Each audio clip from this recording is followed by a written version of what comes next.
ጽናት በእውነቱ ገንቢ ሐሳብ እየሰጠን እንደሆነ ከሚመጡ መረጃዎች እሰማለሁና በጣም ደስ የሚል ነው። ሰው ማንቃት በዚህ ደረጃ ከቻለን ትልቅ ቁም ነገር ነው። የሚገርማችሁ ትንሽ ፕሮግራሜ ላይ እንደው ከመግቢያ በተለይ ከሀገር ቤት ወጥቼ ስሰደድ በጣም ብዙ ጥሩ የሆነ ስሜት አልነበረኝም በሰዓቱና ብዙ ተስፋ አስቆራጭ ነገሮች ገጥሞ ነበር የወጣሁት እና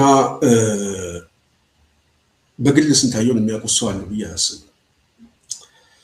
ማንም ሰው ያቀኝም ምናልባት የሚያስሉ ሰዎች ካወቁን እንጂ ብዙ ሰዎች ያውቁንም።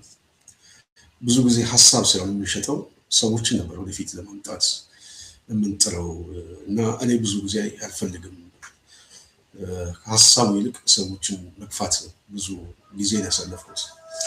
አሁን ግን በተወሰነ መልኩ ቢያንስ ሐሳባችን ወደ ህዝቡ ማድረስ ስንችል በተለይ እኛ የሚታየን ፖለቲካሊ የሚታየንን ያለንን ተሞክሮችና ንባቦች ለህዝባችን ማድረስ በምንችለው መልኩ ራሳችን ሐሳባችን መሸጥ የምንችልበት ሁኔታ በተለይ ከስደት በኋላ አንዳንድ ነገሮችን ሳይ በጣም ብዙ ለውጥ እንዳመጣውን እኔ በግሌ ከሚደርሱ መረጃዎች መረዳት ያለው በተለይ መለወጥ የሚገባን ኃይሎችን ለውጠናቸዋል። በጣም በአስተሳሰብ ነው እየለወጥናቸው ያለው እና በጣም ደስ ያለኝ በጣም በቃ ተሳክቷል ብዬ ነው የማስበው።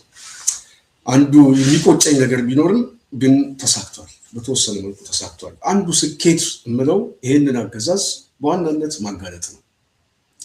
ይሄን አገዛዝ ለማጋለጥ የሚያስችል ሁኔታን በተወሰነ መልኩ ንባብ ላለው ሰው ግልጽ ነው ማለት ነው። ምን እንዳሰበ ሐሳቦቹን ቀድሞ ማሳወቅ፣ ሴራዎችን በትኖ ማሳየት እያንዳንዱ ህዝብ እንዲጠነቀቅና ምናልባት ያ ክስተት የታሰበው ክስተት እንኳን ቢመጣ ሰው ዝግጅት ያደርጋል፣ ቅድመ ጥንቃቄ ያደርጋል።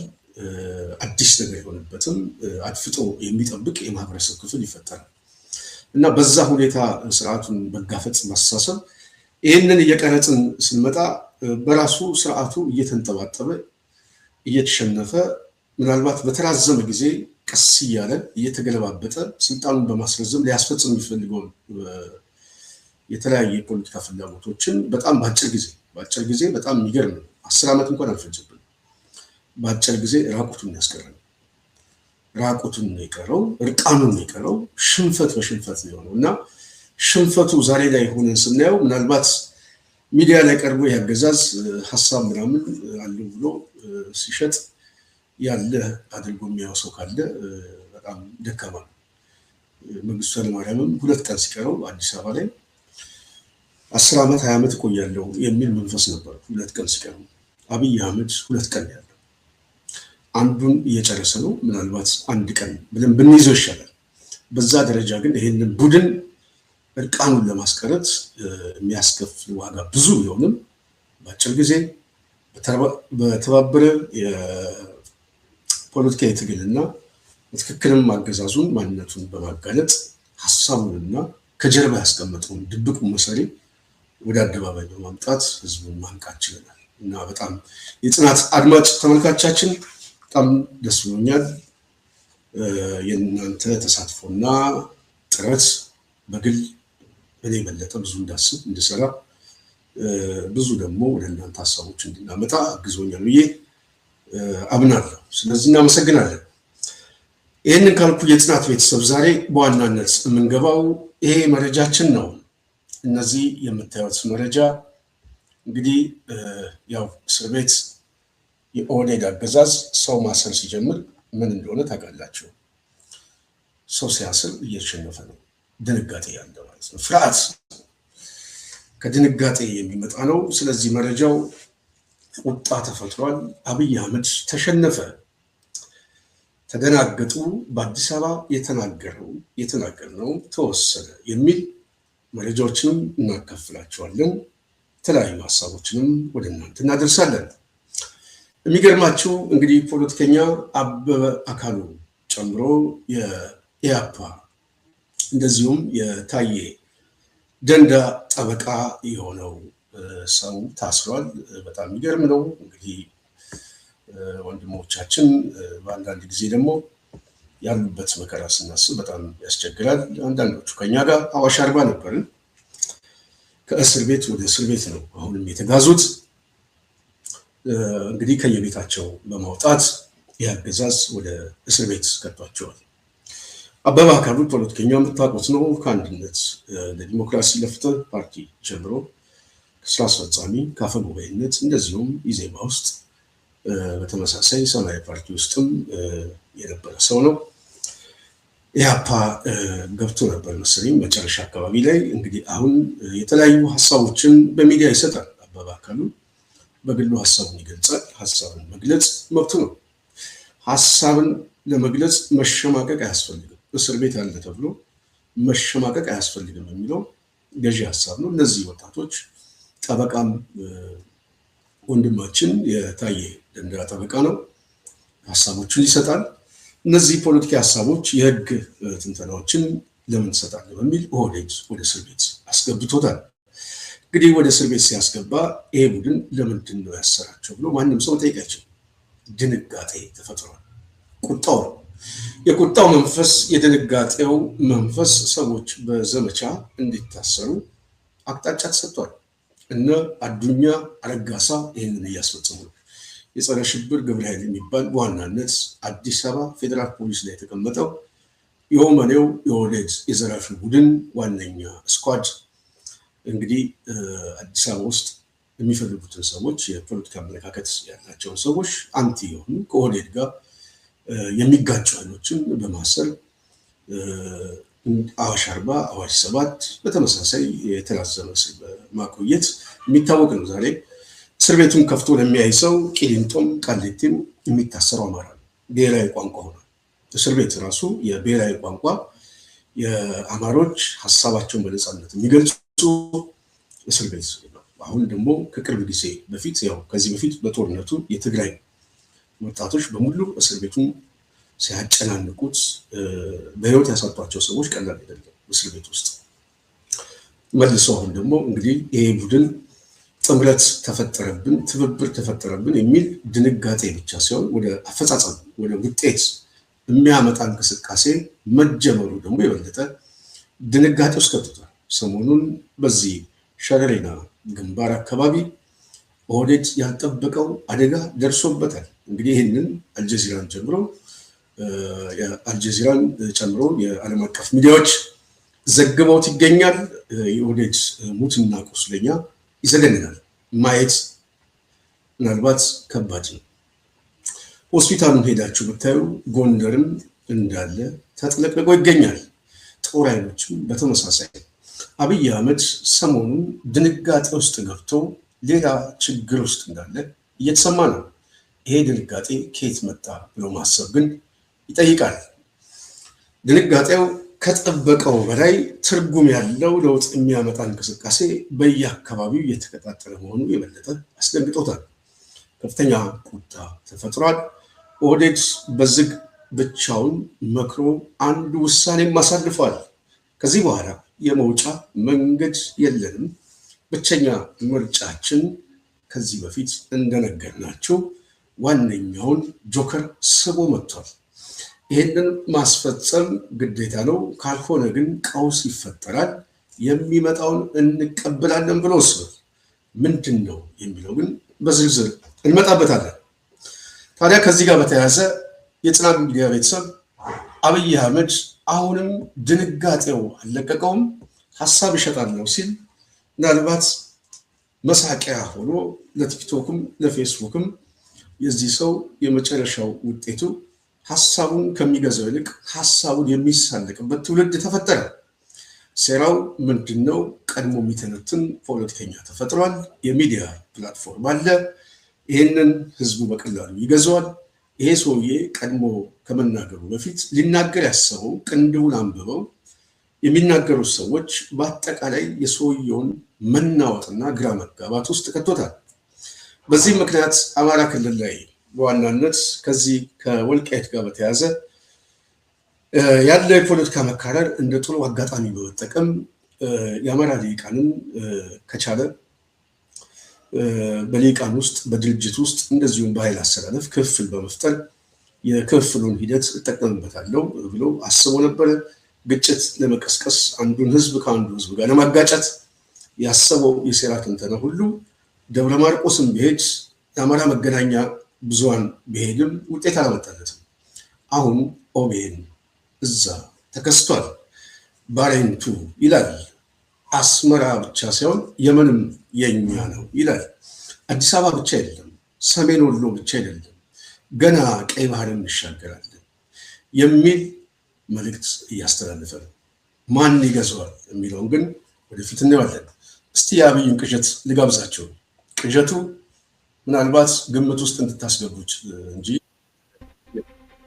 ስርን ጊተሪታ ረት ማለ ኢትዮጵያ ውስጥ ቤኩ ኢመላ ኢጃርሳ ኢትዮጵያ ወሊን ቀብሶ ምን ኦሮሞ ቢሊሱማ ፍርቅቱማ ለፍታይሳ ኩቱሬ ኩኒ ወል ሲመተሙ ወልኢት ሞቲን ባህር ነጋሽ ቡልቹሱን ዶሬ ደማ ኦሮሞ ኤርትራ ኬሰት መጋሊ ጉዶ ተኩ መቃንሼ ባሬንቱ ያንቲ ዋይ ቦርናፍ ባሬንቱ ማል ቤኩፍ መቃም ወጋሰኒ ጅጅራማ አሲት ጋፍሌን ኡመን ኦሮሞ ቀበቴቲን ቀብሳ ቱሬ ከምቱ ዴ ቢታ ምርግ ፉንድረ ዱባ ኢላሉ በርባቺሳ ሚቲ ኦሮሞን ጉቱማት ብሊሶሜር ፔሬድ ኤጋጋፊን ቀብሶ ኦሮሞ ኩን ዴቢ አርጋቻ ጅራቴ መድ ረኮ ነገኛ ኦሮሚያ ኩን ማሪያ ካዩ ገነማ የኔ ወለቡማ ነን ሜጫፍቱ ለማታናን ገነምኒ ኬኛ ዋይ ወለቡማ ጀረንካስ ዳንጋ አምጅሩ ከነ ከንሰረ ቶክ ጎበና ዳጀቲ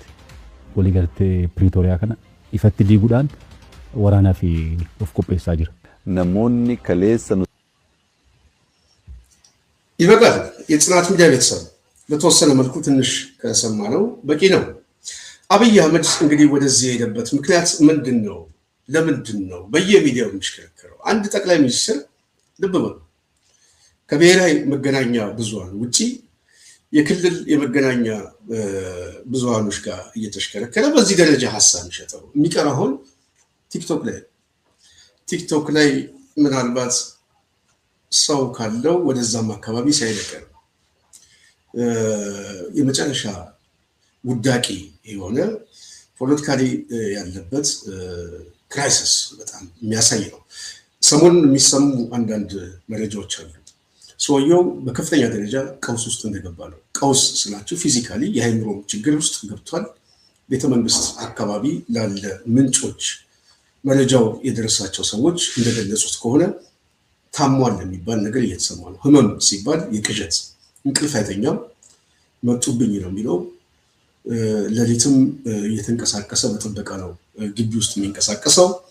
በከፍተኛ ችግር ውስጥና የተረጋጋ ስሜት እንደሌለው ምናልባት የአካባቢው ላይ ያሉ ሰዎች የመረጃ ምንጮቻቸውን እንግዲህ ይዘው መረጃውን በሚዲያ ላይ ገልጸዋል።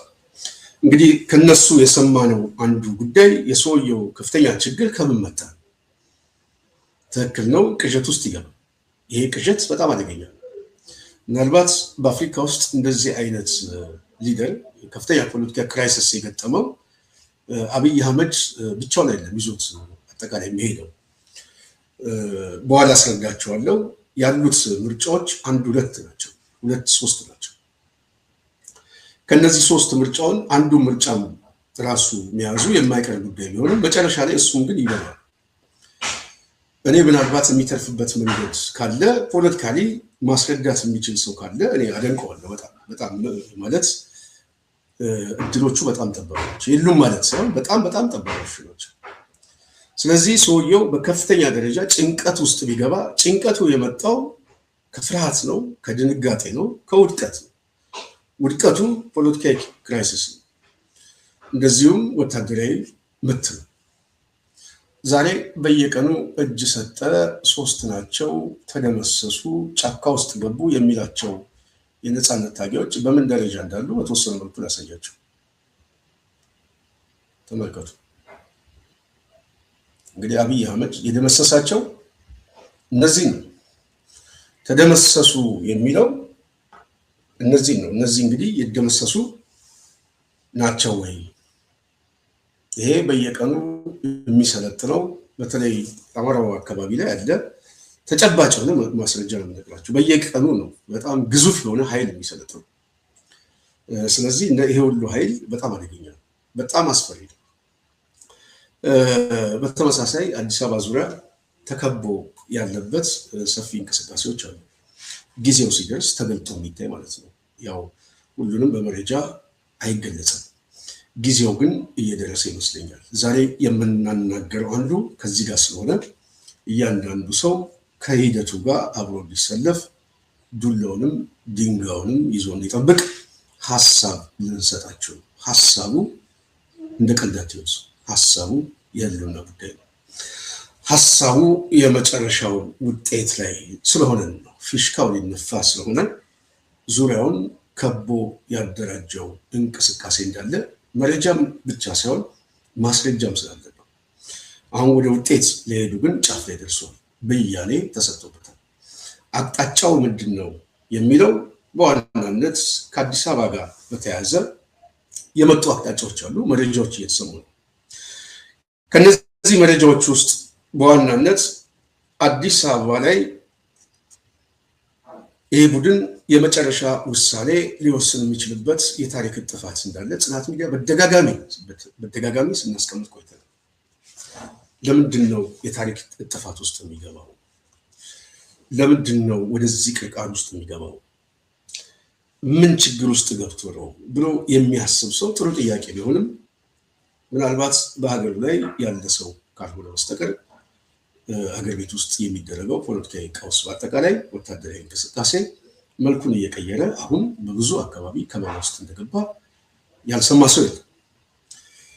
ለአብነት አሁን በዚህ በትግራይ በኩል ያሉ ኃይሎች ላይ የአብይ አገዛዝ ቀድሞ ትንኮሳ ካደረገን በኋላ በዚህ በሰሜን ራያ በኩል በቆቦ ከፍተኛ የሆነ ዘመቻ ለመክፈት ያለ የሌለ ኃይል አስጠግቶ ቢገኝም በብዙ አቅጣጫ ይሄ ቡድን ተከቦ ይገኛል። ኤርትራ ኃይሎችም በተመሳሳይ እንቅስቃሴውን ወደ ሌላ መልክ ለመቀየር አገዛዙ እንዳሰበ ገብቷቸው እነሱም ከባድ መካናይዝድ ኃይል እያስጠጉ ነው የሚገኘው። በሱዳን በኩል ያለውን ክራይሲስ የምታዩት ነው። አብይ አህመድ መካበታል የሚለው ድሮን ነው። ዘመናዊ መሳሪያ አለኝ፣ ስለዚህ እኔ በዚህ በዘመናዊ ቴክኖሎጂ አጠቃቸዋለሁ ብሎ ነበር የሚያስበው። ግን ሰሞኑን የተሰማው በጣም አስገራሚ ነው። ምናልባት የላቸውም ብሎ ያሰበው አሳይተውት ከፍተኛ የሆነ ሬሳ ሸክሞት ይህን ቡድን ድንጋጤ ውስጥ ገብቷል። አንዱ ይሄ ሰው የታመመበት ምክንያትም ከዚህ የመጣ ይመስለኛል። ይሄ ሁኔታ ይሄ ወታደራዊ እንቅስቃሴ ነው። ፖለቲካዊ እንቅስቃሴው ግን ሽንፈቱ ነው። ፖለቲካዊ ሽንፈት አብይ የገጠመው ምንድን ነው? መሸነፍ ሲባል በሁለት ጉዳይ ነው የሚሸነፈው። አንዱ በጦርነት ነው። በጦርነት እየተሸነፈ ነው። አዲስ አበባ መድረስ ውጤቱ ነው እንጂ የሽንፈቱ ምልክት። ብዙ ሰው መገንዘብ ያለበት ይሄ አዲስ አበባ የሚደርሰው ኃይል ውጤት ነው። መደምደሚያው አዲስ አበባ ስለሆነ ጅማም ብሄድ ጅማ ላይ ጨርሱታል። ቦታው የሚቀየው እሱ አይደለም። አጠቃላይ ውጤቱ ስዕሉ ምን ያሳያል? እሱን ስንገመግመው አጠቃላይ ስዕሉ ወደ ተሸናፊነት እየሄደ ነው። ይሄ ተሸናፊነት ደግሞ በዜሮ እያስወጣው ነው። የያዘውንም ብቻ ሳይሆን ምናልባት ነፍሱን ብቻ አይደለም ልብሱንም ራሱ ይቀማል። ስለዚህ ከባድ ነው ጦርነቱ፣ መልኩ፣ ግጭቱ። ይሄ ቡድን ቀጠናው ላይ ካሉ ኃይሎች ጋር፣ ከውስጥ አክተሮች ጋር፣ ከተቃዋሚዎች ጋር፣ ከአማራዎች ጋር፣ ከትግራይ ልሂቃን ጋር፣ ከሲዳማ ጋር፣ ከቤኒሻንጉል፣ ከአፋር ጋር፣ ከኦሮሞም ጋር ይጣላ። ዛሬ ኦሮሞንም እየገደለው ነው። የሚያስተላልፈውን በኦሮሞኛ ለኦሮሞ ነው። ኦሮሞ ግዛኝ ይለዋል። አማራው አልገዛው አሾፈበት። ኦሮሞ ደግሞ ግዛኝ፣ የመንም ያንተ ነው ባሬንቱ ይለዋል። ደስ ሲለው ሰሜን ወሎ ፊንፊኔ እያለ ማህበረሰባዊ ቀውስ ለማምጣት የሚያደናግርበት ዋነኛ ምክንያት ወደ ሁለመናዊ ግጭት ውስጥ ለመግባት ስለፈለገ ነው። ሁለተኛው ሽንፈት ግን ከጦርነቱ ውጪ ፖለቲካዊ ሽንፈት። ፖለቲካዊ ሽንፈት ማለት ምንድን ነው? አንድ ፖለቲሻን ምናልባት ሀገር ተቀብሎ የሚመራ ቡድን በሶስት በአራት ጉዳዮች ተገማች ከሆነ ተሸናፊ። አንዱ የመንግስቱ የአስተዳደር ዘይቤ፣ የመንግስቱ የአስተዳደር ዘይቤ በዋናነት ከሰላም አኳያ፣ ከዲሞክራሲ አኳያ፣ ከልማት አኳያ ይገመገማል። ይሄ ሲገመገም የአብይ አህመድ አገዛዝ ሰላም ያመጣ አገዛዝ አይደለም። አገዛዙ በራሱ ግጭት ናፋቂ ነው፣ ጦርነት ናፋቂ ነው። ህዝቡ ደግሞ በግጭትና በጦርነት ውስጥ ተሰራጭቷል። በተመሳሳይ ዲሞክራሲ ማምጣት የሚችል ስርዓት አይደለም አገዛዙ። በተጨባጭ ተፈትሾ ታይቷል። ምድብ ነው እንጂ ዲሞክራሲ አያውቅም። የምድብ ዲሞክራሲ ነው የሚያውቀው፣ ድልድል ነው የሚያውቀው። በተመሳሳይ ስርዓተ መንግስቱ ህዝቡን የሚያስተዳድርበትና በአንድ የፖለቲካ መነጽር የሚመለከት ሲሆን የጠላት ብያኔ ያለው እሱ በመጽሐፍ ጽፎ ጠላት ብሎ ብያኔ ሰጥቶበታል። እሱ ብቻ ሳይሆን ተከታዮቹም ጭምር ይህንን የፖለቲካ ማኒፌስቶ ያነበቡትን ለሚዲያ ኢንተርቪውም ሲሰጡ ልጆቻቸውም ሲጠይቋቸው ይህንን ነው የሚናገሩት። ሰሜኑ ይጥፋ፣ ኦርቶዶክስ ይጥፋ፣ አማራው ይጥፋ፣ ትግሬው ይጥፋ፣ እንደዚህ አይነት የፖለቲካ ደጋፊዎች ናቸው ያሏቸው። ስለዚህ ይሄ ቡድን አንዱ መንግስት አይደለም የሚል ተገማቸው ነው። ሁለተኛው ግን በህዝቡ ላይ በዋናነት ሴራ የሚያሰር ሴረኛ የሆነ አገዛዝ መሆኑ በጣም የሚገርም ነው። አንድን ህዝብ ለማጥፋት ከአንድ ህዝብ ጋር ለማጋጨት የሴራ ትንተናዎችን በመጠቀም ግጭት በማስፋት በህዝብ ውስጥ ከፍተኛ ቅራኔና ደም መፋሰስ እንደ ትልቅ የፖለቲካ ኢንስትሩመንት የሚጠቀም በዚህም ህዝብ ሲገመግመው ይሄ ቡድን አደጋ ነው፣ ለሰላሙም አደጋ ነው። በአጠቃላይ አብሮ ለመኖር ለቆየ እሴቶቹ ሁሉ ማህበረሰባዊ ቀውስ እንደሚያመጣ ህዝቡ ሲገመግመው ይህንን ቡድን ተፋው። የመጨረሻው ደግሞ እምነት ማጣት ነው።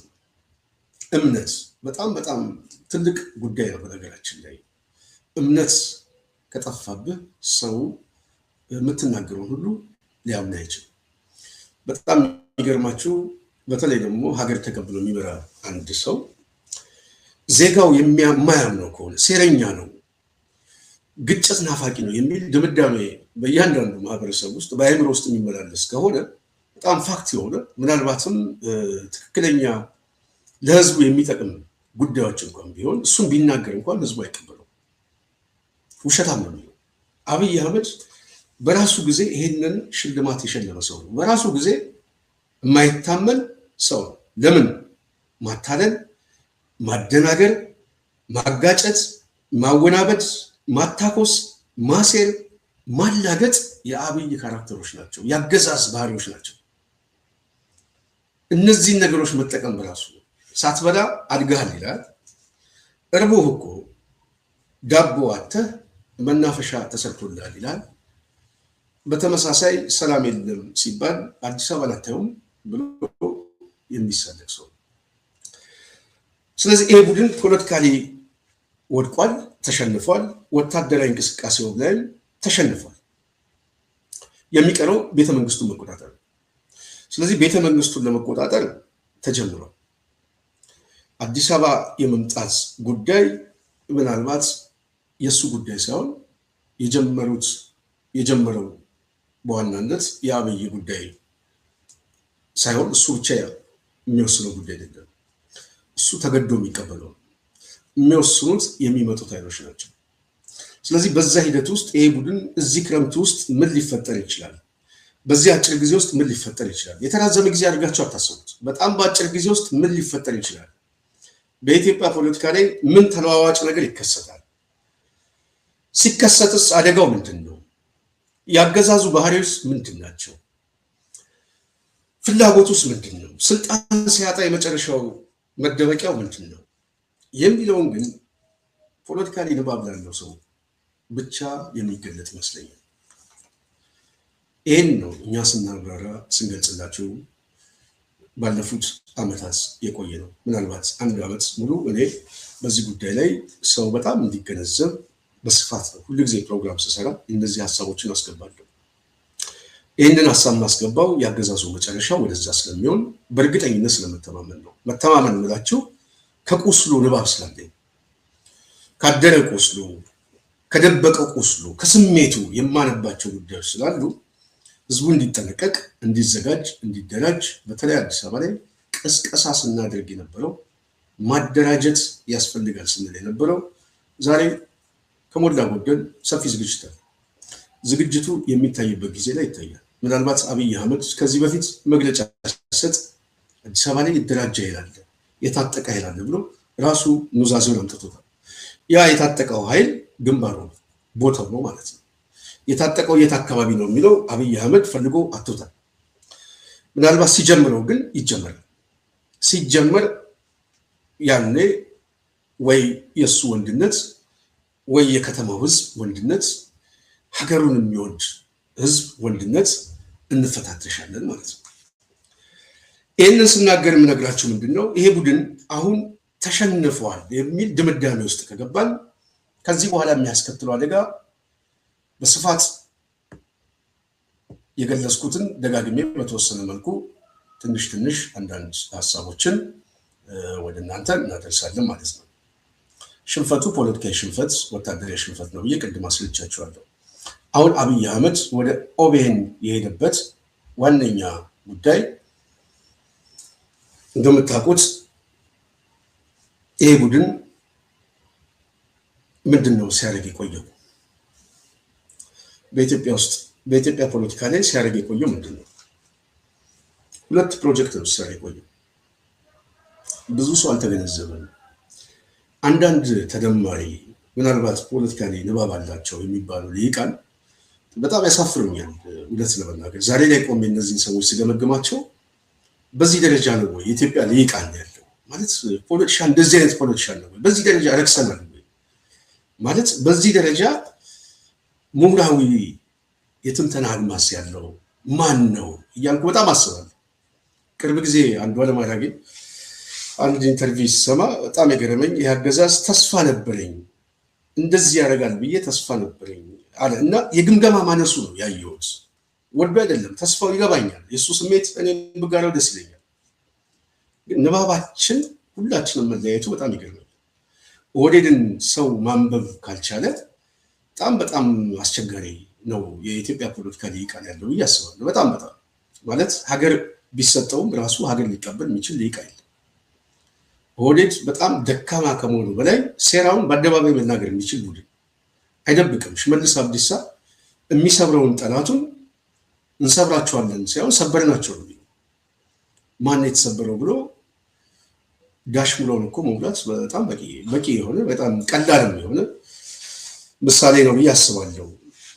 ስለዚህ ሁሉ ጊዜ ጥፋት ሲያጠፉ ቀድሞ ያሳውቃሉ። በድርጊት እንቅስቃሴ ያሳውቃሉ፣ በልማት ስም ያሳውቃሉ። እንደዚሁም ደግሞ በተመሳሳይ ዱላውንም ጠመንጃውንም ይዘው ሰው በማፈናቀል በመግደል ቤት በማፍረስ ምናምን ይህንን ገጸ ባህሪ የሚያሳዩ ናቸው እና እነዚህ ኃይሎች የሚገመግሙ ሰዎች በጣም ሰፊ ግምገማ ስላለኝ ነው። ኦህዴድ በኢትዮጵያ ላይ ሁለት ፕሮጀክት ይዞ ነው የመጣው። በኢትዮጵያ ላይ ሁለት ፕሮጀክት ይዞ ሲመጣ እያንዳንዱ ሰው ሊገነዘብ የሚገባው የማስበው አንዱ ስልጣኑን የሚያጸናበት የማደናገሪያ ስልቶችን መጠቀም ነው። የፖለቲካሊ ማደናገሪያ ስልቶች ናቸው። ማህበረሰቡን እያደናገርኩ መግዛት ከቻልኩኝ እስከምችለው ድረስ እገዛለሁ። ሁለተኛው ግን ጎን ለጎን ግን ሀገረ መንግስቱ የማፍረስ እንቅስቃሴ ነው ይዞ የመጣው። ሁለቱም አብሮት ነው የሚያስኬደው። የፖሊሲ የንድፈ ሀሳብ ትንተናዎች ሲመጡ ከነዚህ ሁለት ጥቅሞች እየታየ እያንዳንዱ ኦህዴድ የሚወስነው ነው ነገራቸው። በእርግጠኝነት ከውሳኔው አኳያ ሲታይ ከጥቅሙ አኳያ ይታይ። ለምሳሌ አዲስ አበባ ላይ ፕሮጀክት ካለ ከኦህዴድ ጥቅምና ግቦች ይታያል። እነዚህ ግቦች ናቸው ወደ ድርጊት እንቅስቃሴ የሚሄዱ። ጦርነት ኦህዴድ ሲጀምር የጦርነቱ ውጤት ግቡ ይገመገማል። ግቡ ነው የሚያስገድደው። ጦርነት ማቆም ማለት ከግቡ ጋር የሚጋጭ ከሆነ ጦርነቱን ያቆመው ለመጀመርም ለማቆምም ቤት ለማፍረስም ሰው ለማፈናቀልም የንድፈ ሀሳብ ትንተና አለው። የፖሊሲ ትንተናዎች ናቸው እነዚህ ሁለቱ። አንዱ ከሀገረ መንግስቱ ፍርሰት ጋር የሚመጣ ነው፣ አንደኛው ግን ከስልጣን ጋር የሚመጣ ነው። በትግራይ በኩል ጦርነት መጀመር አለብን ብሎ አብይ አህመድ ሲፈልግ ስልጣንም ነው ሀገረ መንግስት መናድም ነው። ሊገባ ይገባል። የሀገረ መንግስት መናድ ሲባል በዋናነት ስነ ልቦናውን ማውጣት ነው። ከሀገራዊ እሳቤ ማውጣት ነው። መነጠል ነው። ትርክቶችን ማፍጠር ነው። ማለማመድ ነው። አዳነች አቤቤ ታስታውሳላችሁ፣ ከፈለጋችሁ ውጡ መጻፋችሁት ህገ መንግስት የምትለው የስነ ልቦና የትርክት መገለጫ። እኛ ኢትዮጵያ አይደለንም እንዴ? ዘመቻ ሲያውጅ በተመሳሳይ ብዙ ኃይሎችን ጋብዞ የሚመጣብህ ባይተዋርነት እንዲሰማ፣ አማራውንም ሲጨፈጨፈው ቤት ለቤት ሲገድለው አዛውንትና ሞነክሲዮንም ሲገድል ይሄ አይነት የስነ ልቦና ተነጣይ የሆነ አሳሰብ መፍጠር፣ ከተማው ላይ ያለውን ህዝብ ሲያፈናቅለው ጎዳና ላይ ጥሎት አሁን ህጋዊ ድሃ አድርገናቸዋል ብሎ ደግሞ መግለጫ ሲሰጥ ያ ጎዳና የወደቀው የባይተዋርነት ስሜት እንዲሰማው ሁለት ስራ ነው የሚሰራው። ከወለጋም ከአዲስ አበባም ከቤኒሻንጉልም ሲያፈናቅልህ ደብረ ብርሃን ላይ ጥሎ መጠለያ ያሳጣህና ከሶማሊያ አካባቢ የተፈናቀሉት ብሎ 1 ሚሊዮን ሰው አዲስ አበባ ቤት ሰርቶ ይሰጣቸዋል።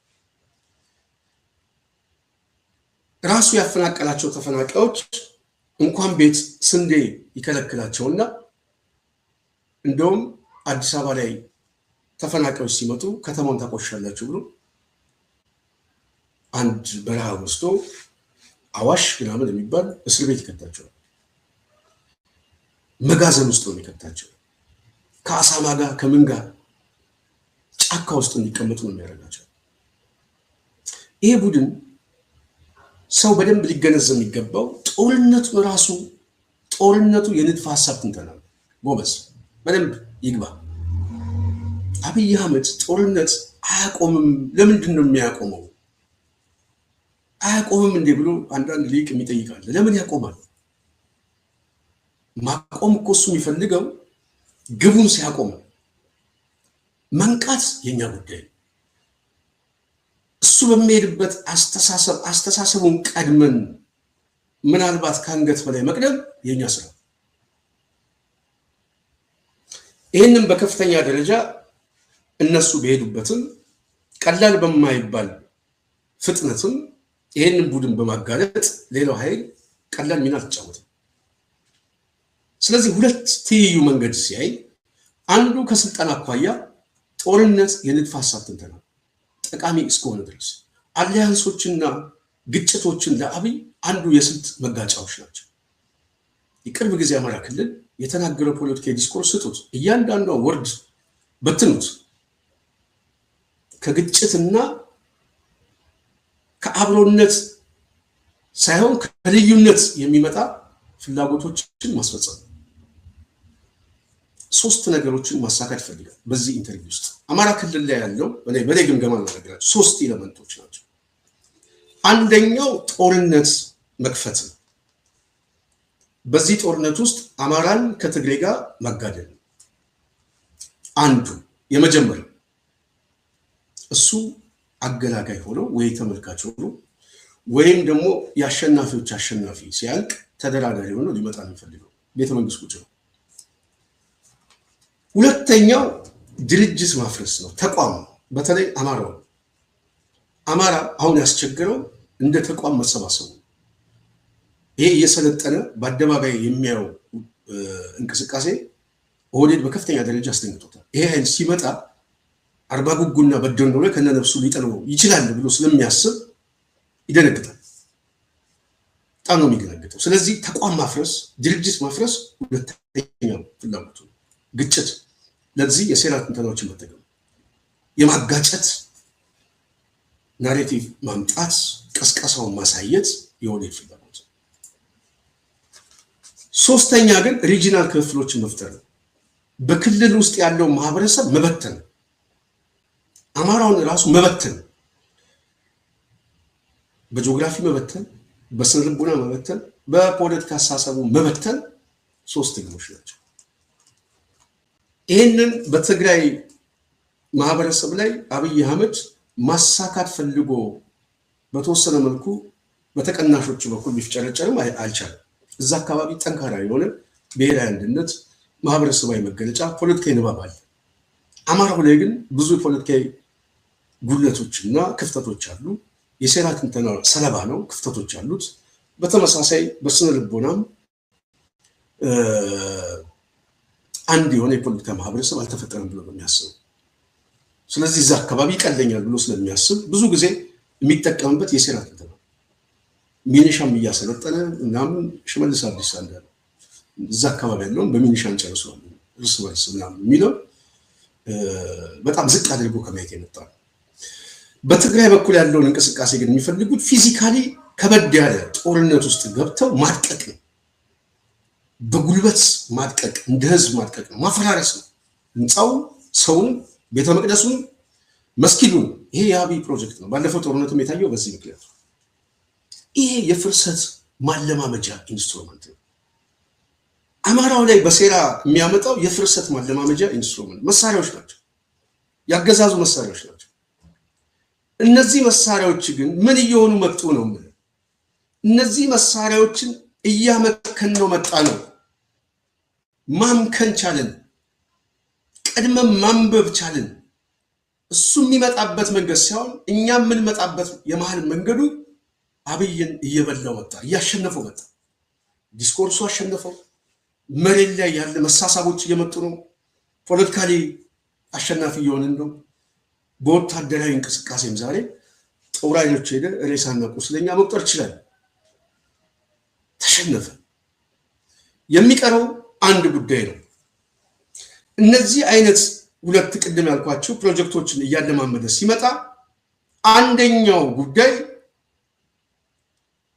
ከተሸነፈ ሽንፈት ስላችሁ ቅድም ብያቸዋለሁ። ሁለት ሽንፈቶች፣ ወታደራዊና ፖለቲካዊ ሽንፈት። ሁለተኛ የጀመረው የሀገረ መንግስት ፍርሰት ነው። የሚያለማምደዋል። በዚህ በኩል ኦሮሞማን ለማስፈጸም የግድ ከቻለ ፖለቲካሊ ጠቅላይ ሆኖ ከመጣ ዶሚናንት ሆኖ የፖለቲካ ኤሌመንቱን በዋናነት የራሱን አብይ አህመድ ቅኔ ደቦ ምናምን የሚል በህልሙ ያያቸው አንበጦችና ቢራቢሮች የጻፈውን ተረት ማስፈጸም ነው። እሱ የማይሳካ ከሆነ ግን ቅድም እንዳልኳቸው ተነጣይ አመለካከቱን ማስፈጸም ነው። ስለዚህ ተነጣይ የሆነ አመለካከቱ የመንግስት ፖሊሲ በስልጣን ላይ ለመቆየት የሚያስችል የግጭት ትንተናና የጦርነት ትንተናዎችን የመንግስት ፖሊሲ ነው። ያገዛዙ የፖሊሲ አቅጣጫዎች ናቸው። እነዚህ ሁለቱም ሲፈጸሙ ነበር። ብርሃኑ ነጋ ከጠመንጃ የሚመጣ አዳነች አቤቤ ከኮሪደር ልማት የሚመጣ በልማትና በጦርነት ስም አብይ አህመድ ሁለቱን ሲያስፈጽም ነበረ። ጎበዝ ይግባ፣ ንባብ ይኑርህ። ንባባችንን ብታነብ ታተርፋለህ። እንደዚህ አይነት ምናልባት እኔ ብዙ ሀሳቦችን ማዳመጥ የሚችሉ ሰዎች ያተርፋሉ ብዬ አስባለሁ። እነዚህ ሁለት ኤሌመንቶች ሲፈጸሙ ቀድመው የነቁና ያነበቧቸው ሰዎች ያስከፈሏቸው ዋጋ ይሄ ነው። በነገራችን ላይ አንድ ሰው ማወቅ ያለበት አዲስ አበባ ላይ እንቅስቃሴ ሲጀመር ብዙ ሰው ምናልባት ያው በስም በምንም አቶ እስክንድር በተለይ አብረን ስንንቀሳቀስ ይመስሏል ሰው አዲስ አበባን እንቅስቃሴ ይጀምረው አይደለም።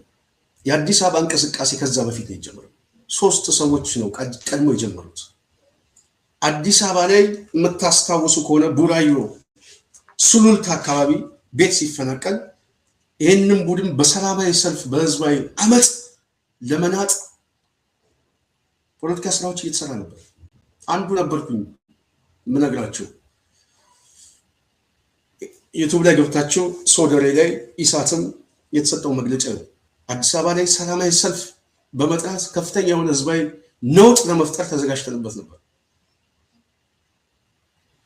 በዛን ሰዓት ጉልበት አልነበረው፣ አቅም አልነበረው፣ ሲስተሙ ይዳከም። ስለዚህ አብዮት ለማስነሳት ይሄንን ለውጥ አስነስተን ራሱ ለውጡን በለውጥ ለመቀየር ስራዎች እየሰራ ነበር።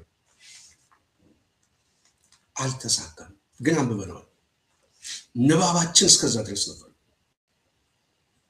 ይሄ ቡድን ስልጣን ይዞ የተራዘመ ጊዜ ከቆየ እንደ ሀገር እንፈርሳለን የሚል ንባብ ነበረን።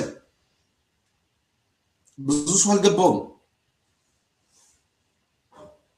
ምክንያቱም ስልጣን የያዘ በነውጥ ስም ስልጣን የያዘ ቡድን ቡራዮ ሄዶ ገጀራ አስታጥቆ ከመጋዘን ንጹሐንን ሰው በተኙበት አይጨፈጭፍም፣ ቤት አያፈልስም፣ መጤ ውጣ ብሎ በአደባባይ አያውጅም።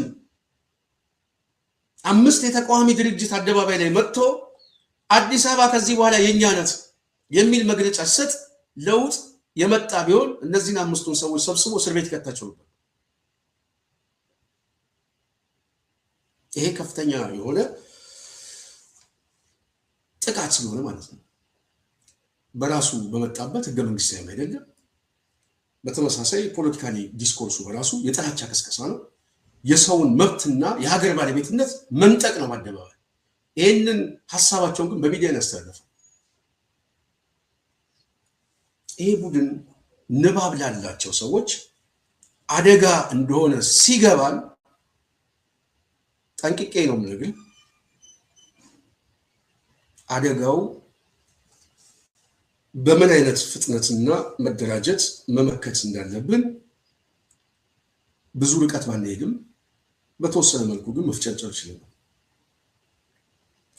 እሱ በራሱ የፈጠረው በተወሰነ መልኩ ንቃት አለ ብዬ አስባለሁ። የአማራው ትግል ከጀመረ በኋላ በተለይ ደግሞ ከትግራይ ጦርነት ጋር በተያያዘ የትግራይ ጦርነቱ በዛን ሰዓት ሲሄድበት የነበረው ይህ አገዛዝ በጣም የሚገርማችሁ እስር ቤት ውስጥ ሆነን ንባባችን ይሄ ነበረ፣ እንመክራቸው ነበር። አንዳንዶቹ ይሄ ነው መልኩ። ዛሬ በህይወት አሉ እና አብዲ ኤሌ የአብይ ጦርነት መልክ በዋናነት ሀገረ መንግስቱንም የመናድ ነው፣ የማለማመድ ጉዳይ ነው። ህዝቡን የሚያሳትፈው በፍርሰቱ ላይ ነው። በፍርሰቱ ላይ ተባባሪ ነው የሚያደርገው ካህኑንም፣ ገበሬውንም፣ ነጋዴውን። የሚወስደው ግን ወደ ገደሉ ነው።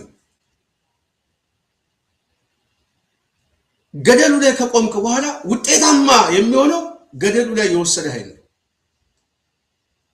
አንተ ያለ አማራጭ አንድ ነው ወይም ሁለት።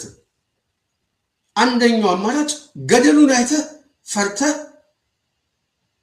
ከገደሉ አድነኝ ብለህ መለመን፣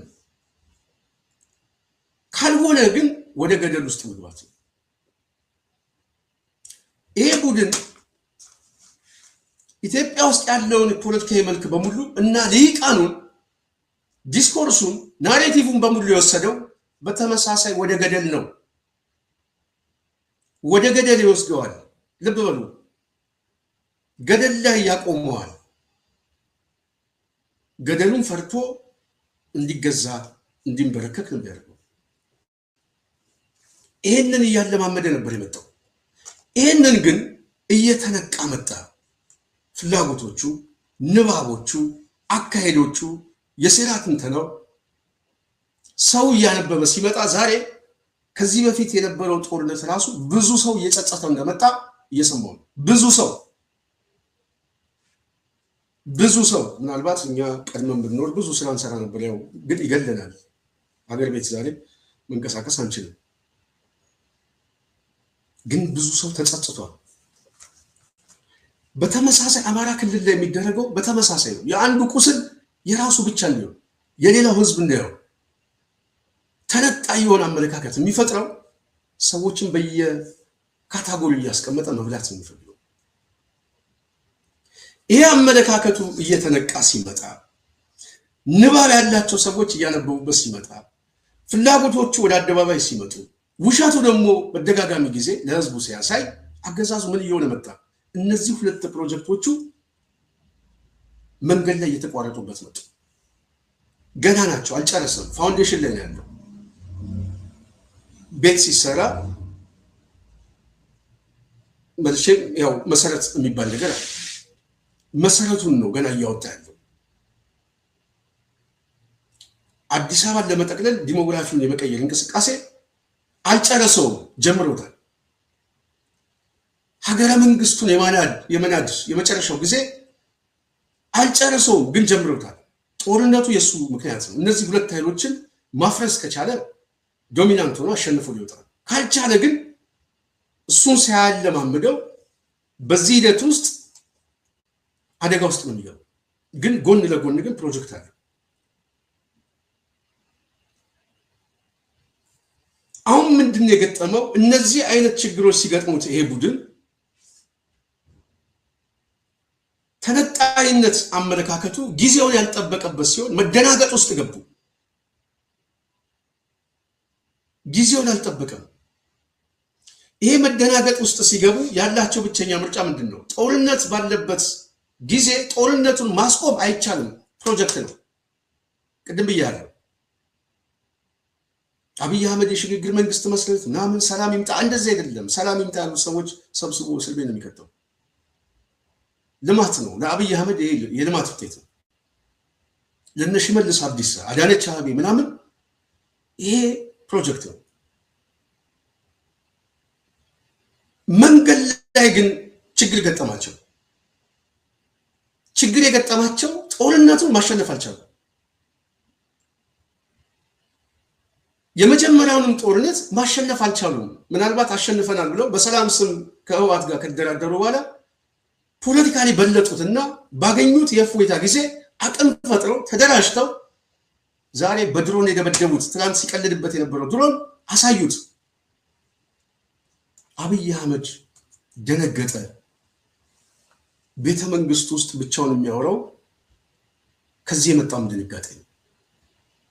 ነገ ጠዋት አየር መንገዱ ነው፣ ደብረ ዘይት ነው፣ ቤተ መንግስቱ ነው፣ የትኛው ነው የሚደበደበው? ታርጌት ውስጥ ገብቷል። እሱ ያለው መሳሪያ ዛሬ ፋኖም ይዟል። ስለዚህ ይሄ ቡድን እየደነገጠ ሲመጣ ቅድም እንዳልኳቸው ጦርነቱ መልኩን ሲቀይርበት የጽናት ቤተሰብ የሁኔታው እየተቀየረ ይመጣል። አሁን አብይ አህመድ የገጠመው ይሄ ነው። አሸንፋለሁ ያለበት ጦርነት ተሸነፈ። ደምስሻቸዋለሁ የሚላቸው ኃይሎች እየሰለጠኑ እየመጡ ነው። ፖለቲካሊ ናሬቲቭ ደግሞ በተለይ የሚቀሰቀሰው ቅስቀሳው ሰራዊቱን ስትሰሙት አብይ አህመድ እንመጣልሃለን ነው የሚለው። ሰሞኑን የአስረስ የተገኘበትን ምርቃት አይቼው ነበር። ትላንት ነው ዛሬ አብይ አህመድ እንመጣልሃለን የሚል ሰራዊት ነው የተፈጠረው። ወጣቶች ናቸው፣ ልጆች ናቸው። እነዚህ ልጆች አባቶቻቸው እናቶቻቸው አርባ ጉጉ በደኖ ተቀብረዋል። በወለጋ ጫካ በአዲስ አበባ ተፈናቅለዋል። አለ መንፈሱ አለ፣ አደጋው አለ። ስለዚህ ይሄ ቡድን የደራጀ እንቅስቃሴ እሱ ያለውንም ትጥቅ ሌላው እንዳለው ሲያሳየው ዱቄት ነው በትኛዋለሁ ያለው ሰው ዱቄቱ ተሰባስቦ በሚገርም ሁኔታ ህብስት ሆኖ መጣበት። ህብስት እንዴት አይደረግጥም? ስለዚህ መንገድ ላይ አደጋ ገጠማቸው። ቅድም ብያቸዋለሁ፣ ሁለት መንገዶቹም አደጋ ገጠማቸው። እነዚህ አደጋ ሲገጥማቸው አብይ አህመድ ያለው ብቸኛ ምርጫ አደጋውን መቀነስ ሳይሆን አደጋውን በአደጋ መተካት ነው። ምንድነው አደጋው? የምታዩት የምክክር ኮሚሽን ሶስተኛው የአደጋው መገለጫ ነው። የውጤቱ መገለጫ ነው። በምክክር ኮሚሽን ስም አብይ አህመድ መጀመሪያ ያደራጃቸው ኃይሎች የፕሮጀክት ማስፈጸሚያ ስልት ናቸው፣ መሳሪያዎች ናቸው። እነሱ አያውቁትም፣ በእርግጠኝነት አያውቁትም። መሳሪያው ግን ለነዚህ ሁለት ግቦች ሶስተኛው አማራጭ በእነዚህ ጨዋታ ውስጥ ከተሸነፍኩኝ ነው የሚለው። ሽንፈቱ የሚያመጣበት ዕዳ እና ሂሳብ ማወራረድ አደጋ ነው። እሱ የሚያስከትለው ጠባሳ የተራዘመ ነው። ስለዚህ ያለኝ ምርጫ ምንድን ነው ሲል ሶስተኛውን ኤሌመንት ይጠቀመዋል። ሶስተኛው ኤሌመንት ምንድን ነው? ሶስተኛው ኤሌመንት የምክክር ኮሚሽን። ይሄ ሶስተኛው የምክክር ኮሚሽን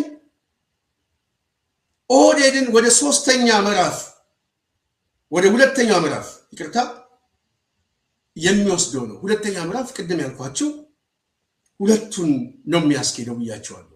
የስልጣን ጉዳይ፣ የሀገረ መንግስት ፍልሰታ። ይህንን የሀገረ መንግስት ፍልሰት የሚያዋልድ መሳሪያ ነው ምርጫ ቦርድ ነው። የምክክር ኮሚሽኑ በራሱ እነዚህ ሰዎች አያውቁትም። ሊቁ አያውቁም። ብርሃኑ ነጋ አያውቁም። በእርግጠኝነት በጣም ከዚህ በኋላ ህዝቡ ሊስቅበት ይገባል። ይሄ ፕሮፌሰር ምናምን የሚባለው እውነቴን ነው የምናገረው። ሐኪም እውቀት አይደለም። ፖለቲካሊ በእነዚህ አይነት ሰዎች ጮርቄ ሲበሉ እነዚህ ሰዎች በጣም የሚያሳፍር ናቸው። ሶስተኛው ምዕራፍ የምክክር ኮሚሽኑ። ይሄ ሶስተኛው ስቴጅ ሁለተኛውን ማለማመድ ሳይሆን መውረስ የሚያስችል ህጋዊ ፍርድ ቤት ነው። ለኦህዴድ ፍርድ ቤት ነው። 4000 ሰዎች የተሰባሰቡት ዳኞች ናቸው። ሲስተምና ተቋሙ ችሎት ነው። ብያኔ የሚሰጠው ውሳኔ ነው። ውጤቱ ግን መውጣት ነው። ይህንን ጽፈ ያዘው ፕሮፌሰር መስፍን አረ ደንግጠዋል። ምንድን ነው እያልን ያለን? የገባችሁ ሰዎች በደጋጋሚ ጊዜ አስረድተናል። ይህንን ወደ ውጤት ኦህዴድ እየቀየረው ለመምጣት የተገደደበት ምክንያት ከመጀመሪያው የስልጣን ኢንስትሩመንት ካደረገው የጦርነት አሰላለፍ ሽንፈት የመጣ ነው። እሱ ነገሩን ለወጠበት። እሱ ሲለውጠው ሀገረ መንግስት የማፍረስ ሂደቱ በተራዘመ ጊዜ ያለማመደው ነው የሚመጣው። እሱ አጠቃላይ ሲስተም በመቀየር አስተሳሰብ በመቀየር ሪሶርሱን ወደዚህ ወደ ደቡብ በመውሰድ ሀብቱን በማጋዝ ምናምን ከፍተኛ የሆነ የቡርዣ መደብ አንድ ክላስ ፈጥሮ የክላስ አሰላለፍ መፍጠር ነው። ትልቅ የሆነ ኢምፓየር እንገነባለን ነው የሚሉት። ሀብቱንም መሬቱንም ይዘ ይህንን ሰው ካላወቀባቸው ነው አደጋ ውስጥ የሚገባው። አሁን ሰው አወቀባቸው። አንድ ይህንን የሚያውቁ ሰዎች በደንብ ገልጠው ማሳየት ጀመሩ። ሁለት በጦርነት ደግሞ የመጡ ኃይሎች ደግሞ እያሸነፉት መጡ። ተሸነፈ ሲባል አዲስ አበባ የለም ነገር ያለው ይሄ ቡድን ማርቆስ ሄዶ ሲያለቅስ፣ አማራ መገናኛ ብዙሃን ሄዶ ሲያለቅስ፣ በተመሳሳይ አምባሳደሮችን መቀሌ ሲልክ የሽንፈቱ መገለጫ ነው። ተሸንፎ ተንበርክኳል። ያበቃ ጉዳይ ነው። በዚህ ባበቃ ጉዳይ ላይ አብይ አህመድ ያለችው የአሳ ነፍስ ነው። ከውሃ ውስጥ የወጣ አሳ ህይወት እንደማይኖረው አብይ አህመድ ከኦቤን ቴሌቪዥን ከወጣ በኋላ ህይወት የለውም። እሷ አሳ ነች። ኡመተ ኦሮሞ ይላል እዛ ላይ መጥቶ ቢልሱማ ኢቱፉፋ ይላል።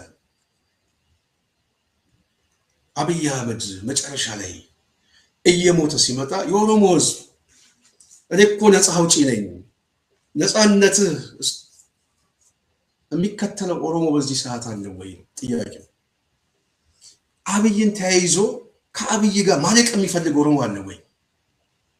ከአብይ ትንሳኤ ጋር መቀበር የሚፈልግ ኦሮሞ አለ ወይ?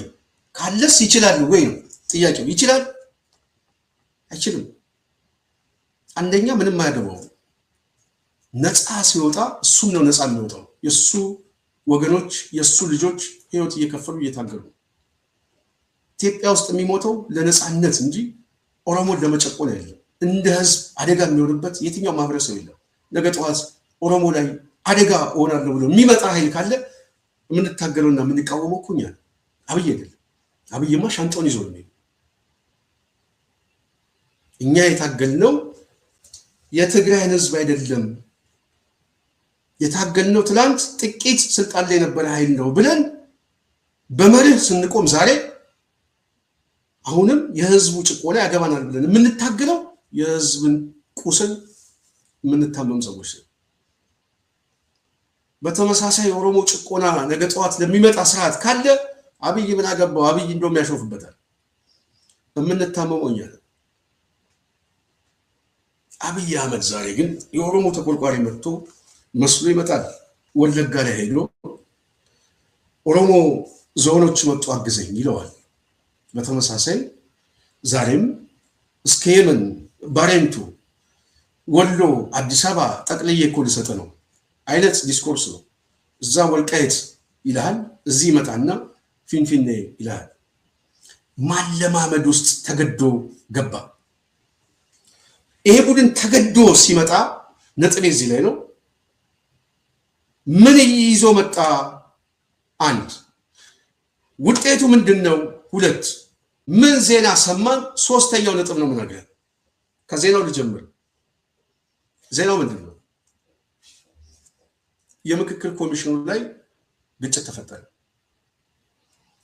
አብይ አህመድ የምክክር ኮሚሽን የሚለው ህዝቡ ደነገጠ። መደንገጥ ብቻ ሳይሆን ጥሎ ሊወጣ ነው። ረብሻ እየተፈጠረ ነው። ከፍተኛ አደጋ ውስጥ ገብተዋል። ጋሼ እሳቸው ችግኝ ተካይ ሆነዋል። አርፈ ተቀመጥ ነው የሚባሉት። ከዚህ በኋላ በቃ ምርጫ የላቸውም። ቁርጡ ግን እየተነገራቸው። ምንድን ነው ይሄ ጉዳይ? ሰሞኑን ሁለት ጉዳዮች ሰምታችኋል። እኚህ ሰው ላያውቁ ይችላሉ። በደጋጋሚ ጊዜ ግን እኛ ምክር ሀሳብ አስቀምጠናል። ምናልባት ይሄ ምክር የአንዳንድ ሰዎች ደርሷቸዋል ብዬ አስባለሁ። ተስፋ ማድረጋለሁ። መረጃዎችን መጥተዋል። ይሄ መረጃ ምንድነው? ጽናት ሚዲያ ቀደም ብሎ የሰራ ነው። ይሄ ቡድን የምክክር ኮሚሽኑ በዋናነት ቅድም ባስረዷችሁ መልክ የተነጣይነት የፕሮጀክት ዋነኛ መሳሪያ ነው ብያቸዋለሁ።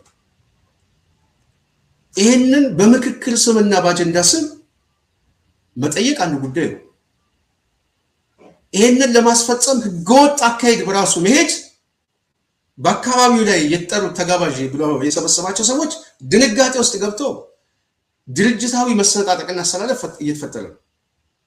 ከሶማሌው ጋር ከሲዳማው ጋር አማራ ልኪያቸዋለሁ የሚላቸው ኃይሎች ሁሉ ድንጋጤ ውስጥ ገብተዋል። ተቋሚ የሚባሉ ሰዎች ከቤኒሻንጉል የመጡት ሰዎች ዛሬ በአዲስ አበባ ጉዳይ ላይ ደረታቸውን ነፍቶ እየተከራከሩ ነው። በጣም ይገርም ነው። ምን ሰሞን ዜና ስሙንም አንፈልግም እያሉ ፊንፊኔ ምናምን የምትል አዲስ አበባ ነው የምናውቀው። ኦህዴድ በከፍተኛ ደረጃ ጭንቀት ውስጥ ሲገባ ከነዚህ አክተሮች ጋር ሁሉ መጋጨት ጀመረ። ወደ ግጭት ገባ። ወደ ግጭት ሲገባ ግጭቱ ወደ ድብድብ ተቀየረ። ልብ በሉ፣ ሰሞኑን የተሰማው ዜናዎች ድብድቡ መልኩን ቀይሮ ደግሞ አሁን ምን ሆነ? ሁለት ውሳኔዎች ተወስነዋል ተብለው እነዚህ የተወሰኑት ውሳኔ ድራማውን በጣም የሚያስቃቸው ተላይ አዲስ አበባ ጉዳይ የፌዴራል ወይ ኦሮሚያ እሱ ሁለቱ የመጨረሻ ውሳኔ ይሰጥበታል ተብሎ አለፈ ምናምን ነው። ሰውየው መጥተው መግለጫ ሰጡ። አልገባቸው እየጫወቱባቸው እንደሆነ። አሁን የመጨረሻው ውሳኔ ምን ተወሰነ? አብይ አህመድ ልብ በሉ የት ነው ሄደው? ሰሞኑን በአማራ መገናኛ ብዙሃን ላይ አማራ መገናኛ ብዙሃን ላይ ሄዶ ሴራው ምን ነበረ? የመጨረሻ ሙከራው ነው ምነግራችሁ። ይሄንን አንብባችሁ እኔ እስካሁን ምነግራችሁ በሙሉ ገጣጥሙትና ውጤቱን ይዩት። እዛ መገናኛ ብዙሃን ላይ ሄዶ የተናገረው ሁለት የሴራ ትንተናዎች አሉ። ዋነኛው ግን አንዱ የሴራ ትንተናው እሱ የመጨረሻ ሙከራ ነች። ልብ በሉ።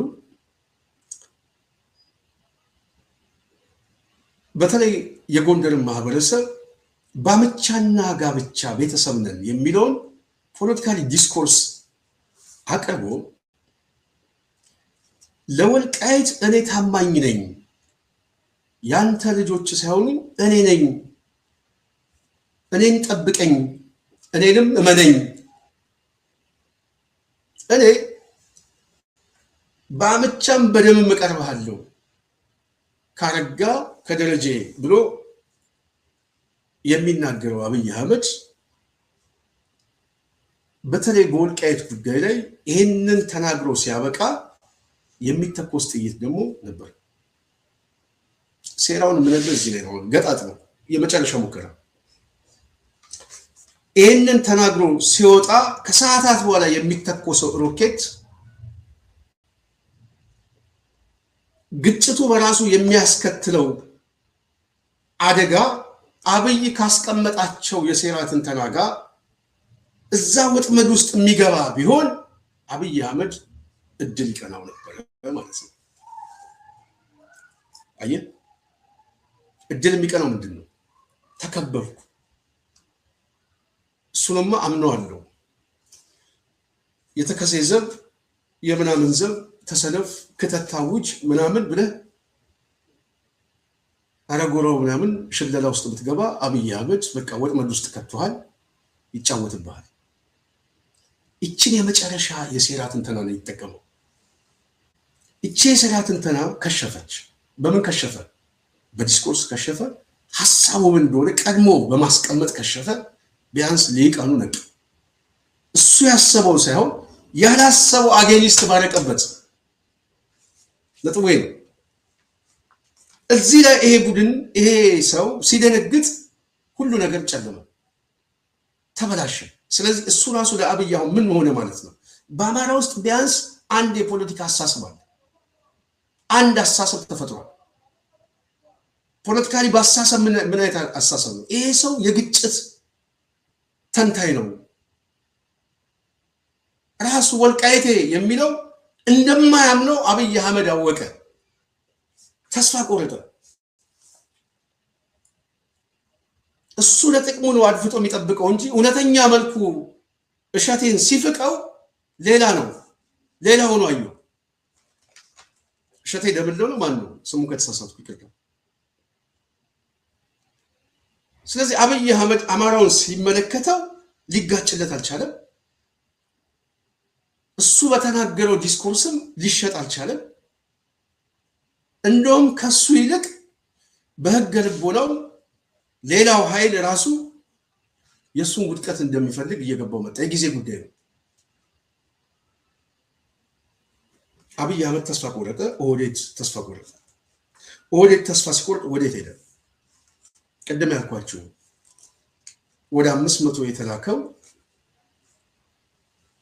አጀንዳ አዲስ አበባ የኦሮሞ ነች በፌደራል ትሆን፣ ሁለቱንም ያመጣው ኦህዴድ። ምክክር ኮሚሽኑን ያቋቋመው ኦህዴድ። 4000 ሰዎችን ያስመጣው በኮሚሽኑ በኩል ኦህዴድ ነው። አጠቃላይ ያሰልፈው አጀንዳው በራሱ አልቀበልም ብሎ አስቸኳይ ስብሰባ ኦህዴድ ጠርቶ ኦህዴድ በዝግ የመከረበት አንድ አቅጣጫ አሳለፈ። አማራው ወልቃይት የኔ ነው ካለ፣ ትግሬው መቀሌ ከያዘ እኛ አዲስ አበባን የማንይዝበት ምክንያት የለም። የሲዳማ ከተማ ሐዋሳ ነች። ስለዚህ የኦሮሞ ከተማ በህገ መንግስቱ አዲስ አበባ ስለሚል ይላል። በኦሮሞ ህገ መንግስት፣ በዚህ በኦሮሚያ ክልላዊ መንግስት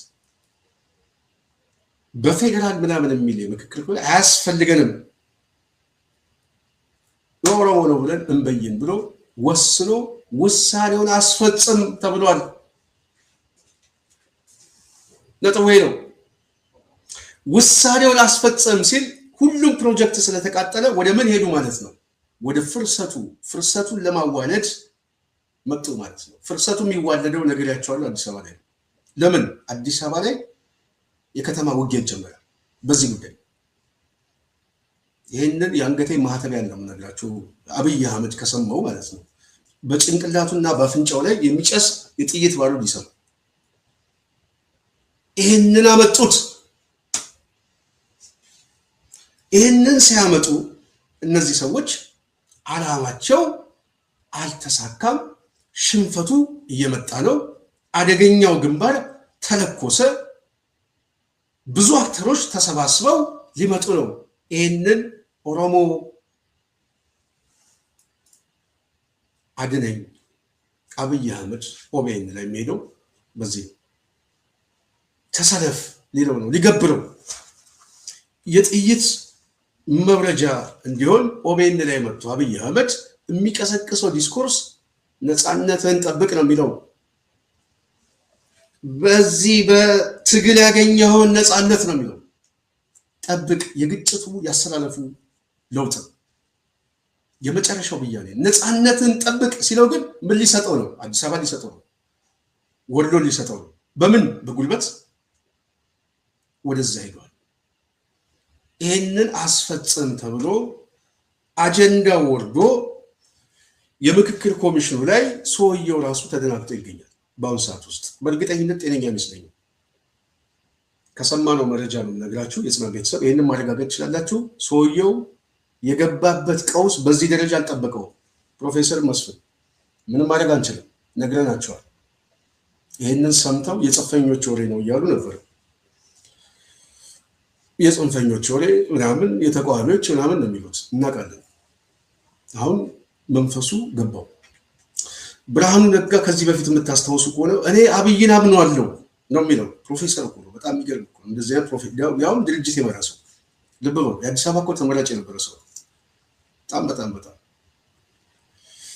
አስመራ ላይ ሄዶ ምናምን ምንጣፍ አንጥፎ ምናምን ላንቺ ነው ኢትዮጵያ እየዘመረ በሰበር ዜና ኢሳት ምናምን በጣም የሚገርም እኮ ነው። እንደነዚህ አይነት ሊቃን አብይ ምን አይነት አስተሳሰብ እንዳለው እኔ ኮሌክታው ላይ ለጥፋት የሚንቀሳቀሰው የመጨረሻ እቺ ካርቷን 8 ዓመቴ ነው ካየኋት። አብይንም ከኔ በላይ አምነዋለሁ ነው የሚለው።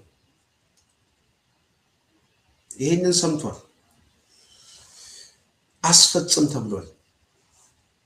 አስፈጽም ብቻ ሳይሆን በጉዳዩ ላይ በቀጥታ ይሄንን ለማስፈጸም አዋያ የተባሉ ሰዎች ሁሉ በዚህ ጉዳይ ላይ አቋም የለም፣ ድርድር የለም እያሏቸው ነው። ተሳታፊዎቹ ላሳያችሁ፣ መረጃዎቹን እንደውም ላሳያችሁ። ይኸውላችሁ ዋዜማ የዘገበውን ተመልከቱ። በመረጃ ላሳያችሁ። ዋዜማ የሚዘግበውን ተመልከቱ ብቻ ሳይሆን መረጃዎቹ በርካቶች ናቸው። ለእኛም የደረስን ሌላ ነው። አንብቡት። ምንድን ነው እርምጃ ወስዳለሁ እያለ ነው። የምክክር ኮሚሽኑ ደርሶኛል። ምን የሚያደርጉ ደርሶኛል ነው የሚለው። አንዳንድ ሀሳቦችን የሚያነሱ ሰዎች ደርሶኛል። ኮሚሽኑ ልብ በሉ የስነ ምግባራቸውን ጠብቀው በማይሰሩ አዋያዎች ላይ እርምጃ እንደሚወስድ ማሳወቁን ምንጮች ለዋዜማ ገለጹ ይላል። ከአወያይነት ሚናቸው ውጪ እንደ ተመካካሪ በምክክር ሂደቱ ለመሳተፍ የሞከሩና ለተመካካሪዎችን ምክር ሀሳብ በማቀበል ያልተገባ ድርጊት የፈጸሙ አወያይ መኖራቸው በውይይቱ ላይ መነሳቱን የነገሩ ምንጮች ከዚህ ድርጊት የማይቆጠቡ ከሆነ እርምጃ እንወስዳለን። አወያይ ተብለው የተመደቡት ሰዎች እያስጨነቋቸው ነው። ወስን አቅጣጫ ተያዘ። ቅድም ብያቸዋለሁ። ጨፌ ላይ አቅጣጫ ተይዟል። በተመሳሳይ አሁን አቅጣጫ ይዘው በዚህ ጉዳይ ላይ መጡ ማለት ነው። ስለዚህ ይሄ አቅጣጫ እየመጣ አብይ አህመድ ወዴት ነው ሄደው? ኦቤን ነው ሄደው። ልብ በሉ። አማራ ክልል ሲሄድ ምን ይዞ ነው ሄደው? የወልቃይት አጀንዳ። ከወልቃይት አጀንዳ ጀርባ ምን አለ? የሚተኮስ ጥይት አለ። ኦቤን አብይ አህመድ ይዞ የሚሄደው ምንድነው? ስጦታ። ምን ይዞ ነው የሚሄደው? ፊንፊኔ ኬኛ። እሱን ነው የሚያበስረው። እሱን በወፍ ቋንቋ ይነግረዋል። በሚገባው ቋንቋ ሲነግረው እኛ ደግሞ ወይም ደግሞ ይሄን የምትሰማ አዲስ አበባ የመጨረሻ ሐሳብ ምነግርህ በሚገባ ቋንቋ ዱላና ድንጋዩን አዘጋጅተን ጠብቀናል። በየአካባቢ ማለት ነው። ይሄንን መልእክት የመጨረሻ የምናስረዳችሁ ማለት ነው። ይሄ የሀገረ መንግስት ብያኔ ነው። እያንዳንዳችን ዜጎች ነን ወንድሞቼ፣ ቤተሰቦቼ። የምንኖረው ለአንድ ህይወታችን ነው። እኛ ብቻ ሳንሆን ልጆቻችን በዚች ሀገር ላይ የታሪክ ባለቤት ናቸው። ለልጆቻችንም ማሰብ ያስፈልጋል። አብይ አህመድ ስልጣን ይዞ ከስልጣን የሚያገኘውን ዘረፋ ተጠቅሞ የአንድ ከተማ ህዝብ ገሎ ከተማውንም አፍርሶ ተቀብሎ ሀገሪቱንም አፈርሳለሁ የሚል እብሪት ውስጥ ሲገባ የምትፈራው ነፍስ ካለ አንተ የአርበኛ ልጅ አይደለም። አንተ ጣሊያን ያሸነፈ የዛ የአርበኛ ልጅ አይደለም። አድዋንም አታክብር፣ ወንድነትንም ተወ። ሴቱም ወንዱ የምናስተላልፈው መልእክት ከዚህ በኋላ የመጨረሻ ነው። በተደጋጋሚ ብዙ መልእክት እናስተላልፋለን። ይሄ መልእክት ለአዲስ አበባ ብቻ ነው። አዲስ አበባ ጉዳይ ላይ የሚመለከታቸው በሁሉም አካባቢ ያለው የሲዳማው፣ የትግራይ ማህበረሰብ፣ ሶማሌው፣ ሀዲያው፣ ጉራጌው፣ ከምባታው፣ ሽናሻው፣ ሁሉም ወዘተ፣ ደቡብ የአዲስ አበባ ጉዳይ ባለቤቶች ናቸው። ኦህዴድ ይህንን ጉዳይ መወሰን አይደለም ማሰብ ከቻለ ድንጋይና ዱላውን አዘጋጅ። ክተት ነው የምናውጀው፣ ክተት ነው የምናውጀው። ክተቱን እንከበዋለን። እኛ ራሱ በሱ ዙሪያ እንደሆንን እናሳየዋለን። በዙሪያው ስላለ ነው የሚለው አዲስ አበባ። በዙሪያው ኢትዮጵያኖች እንዳሉ እናሳየዋለን። በዙሪያው የከበቡት የአንድነቱ ባለቤቶች እንደሆን እናሳየዋለን። የአንድነቱ ባለቤቶች ብቻ ሳንሆን የአርበኞች ልጆች እንደሆን እናሳየዋለን። አፈርሳችኋለሁ ብሎ ሲመጣ አፍርሰነው እንደማይመለስ እናሳየዋለን። በተደጋጋሚ ዝግጅቱን ብቻ ሳይሆን የምንነግራቸው ተጨባጭ የሆነ መረጃ አግኝተናል። ወደ ለውጥ ሊገቡ ነው። ወደ ውሳኔ ሊገቡ ነው። ወደ ብጥብጥ ውስጥና ወደ ቀውስ ውስጥ ሊገቡ ነው። ቀውሱን ያምጡት፣ ያዋልዱት። ቀውሱን በእርግጠኝነት መናገር የምችለው የጅማ ኦሮሞ ተሰለፍ ቢል አብይ አህመድ ህዝቡን ከማስጨረስ ውጭ አቅም የለውም፣ አይችልም። የሚመጣው ጎርፍ ይውጠውና ይበለዋል። ምናልባት መሳቂያ ሊሆን ይችላል። በዓለም እንደዚህ አይነት ምናልባት ሩዋንዳ ላይ የታየው እልቂትና ቁጣ አብይ አህመድ በታሪኩ ጋብዞት ትንቢቱ ሊፈጸም ካልሆነ በስተቀር ወንድነታችን እናሳየዋለን፣ አርበኝነታችን እናሳየዋለን። ያለን ብቸኛ እድል የአሸናፊዎች አሸናፊ ነው። ወደዛ ለመግባት ማሰብ ደጋግመን ነግረናል፣ ደጋግመን ያስጠነቅቅናቸው። ማሰብ ጭንቅላት ላይ ትችላለህ። መሬት ላይ አስፈጽማለሁ ስትል ግን እሳቱ የሲኦል እሳት፣ እሳቱ የሲኦል እሳት ነው። ይህንን ብቻ መናገር ነው ፈልገው። የጽና ሚዲያ ቤተሰብ ስለነበረን ቆይታ በጣም ነው የምናመሰግነው። ብዙ ያስረዳዋችሁ ይመስለኛል። ብዙ ሀሳቦች አሉ። አንዳንድ ሀሳቦች ኦህዴድ የሚፈጽመው ሀሳብ እኛ ብቻ ነው ወይ የገባን ብዬ ሳስብ አንዳንድ ጊዜ በጣም ኢሞሽናል ያደረገኛል። ህዝቡ በዚህ ደረጃ ለምን አይነቃም? ልሂቁ ለምን አይነቃም? እንዴት ሀገር ይዞ ወደ ገደል ከሚገባ ቡድን ጋር ይተባበራል?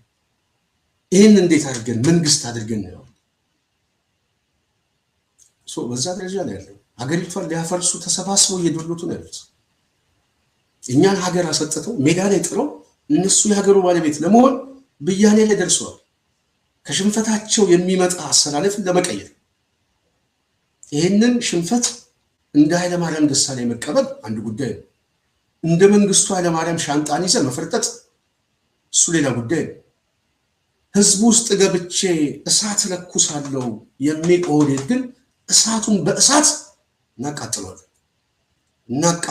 የትውልድ መቃጠያ ነው የምናደርገው። ይሄ በታሪክና በትውልድ ፊት ምስክር ነው። ቃል ነው የምንገባው። ቃል ለሰማይ ቃል ለምድር ነው የምንገባው። ይህን ነው ለማለት ፈልገው። የጽና ሚዲያ ቤተሰብ ዛሬ የነበረኝ ፕሮግራም ይህን ይመስላል። ምናልባት ኢሞሽናል ካለ ግን በጣም ይቅርታ። ብዙ የታገንለት የለፋንለት ስለሆነ ይህንን በቀላሉ የምናየው አይመስለኝም። የሚቀጥለው በሌላ ሀሳብ በሌላ ዝግጅት እስክንገናኝ እዚህ ሀሳብ የሰጣችሁን ቤተሰቦች ከልብ እናመሰግናለን። ጽናትን ላይክ፣ ሼር፣ ሰብስክራይብ አድርጉ። ይህንን ፕሮግራም ሌሎችም እንዲደርሳቸው የበኩላችሁ ሚና ተወጡ። ጽናትንም ደግፉ። የጽናት ቤተሰብ ጽናትን ደግፉ። ሁልጊዜ የምንጠይቃችሁ ጥያቄዎች ናቸው። የሚቀጥለው እንገናኛለን። ሙሉ ፕሮግራም ያዘጋጀሁት እኔ ስንታየሁ ቸኮል ነኝ።